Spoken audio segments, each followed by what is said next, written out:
welcome young scholars to Charlestown in the year of our Lord 1664. My name is Thomas Rayner, and I've spent the better part of my life engaging in the transatlantic trade that links this bustling port to England, Africa, and even the Caribbean colonies. Let me offer you a first-hand account of how our world has been shaped by this complex web of commerce. The Atlantic economy is indeed a vast network, one that extends its tendrils from Europe to Africa and then to the Americas. It's a cycle, you see.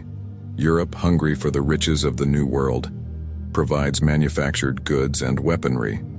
Africa, unfortunately, offers up her sons and daughters, enslaved, while the colonies, such as Charlestown here, export commodities like tobacco, indigo, and pine tar. These commodities are highly valued back in Europe.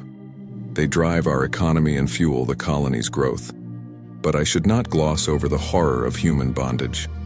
Africans and sometimes even American Indians are subjected to the unbearable conditions of the Middle Passage and then a life of forced labor. This is the moral abyss at the heart of our prosperity. Have you heard of the term triangular trade?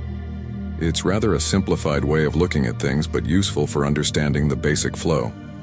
Ships leave Europe filled with goods, then sail to Africa to trade those for slaves, who are then sold in the Americas. The ships return to Europe heavy with American commodities. There are direct trade routes as well, of course. Not all goods pass through all three corners of the triangle. Now, as for the American Indian communities, their world has been irrevocably altered by European contact. We trade with them, exchanging European goods for furs and other local commodities. However, our presence has brought not just material change, but also a flood of epidemic diseases, smallpox, measles, the like. These illnesses have had catastrophic effects on their populations.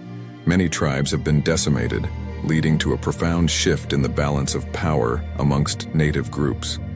As for the governance, the British Crown has never been shy about its mercantile ambitions. A whole slew of regulations and acts, navigation acts they call them, dictate what can be shipped and from where. The aim is to tightly control colonial trade to benefit England.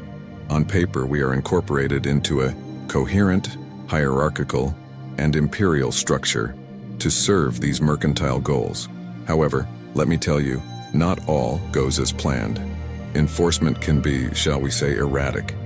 This is partly because the colonists don't take kindly to too many restrictions. There have been skirmishes and conflicts both with the Crown's agents and American Indians over trade and territory. The Board of Trade, an instrument of the Crown, theoretically oversees colonial commerce, but its reach is often limited by the vast distances and lack of adequate manpower. Then you have something like the Wool Act of 1699, which restricts us from exporting wool to places other than England. These rules can become onerous and they lead to tension, to say the least. I hope my words have given you a glimpse into the intricate tapestry of the Atlantic world. It's a world of opportunity, of exploitation, and yes, often, of profound tragedy. We are all entangled in it, whether we acknowledge it or not.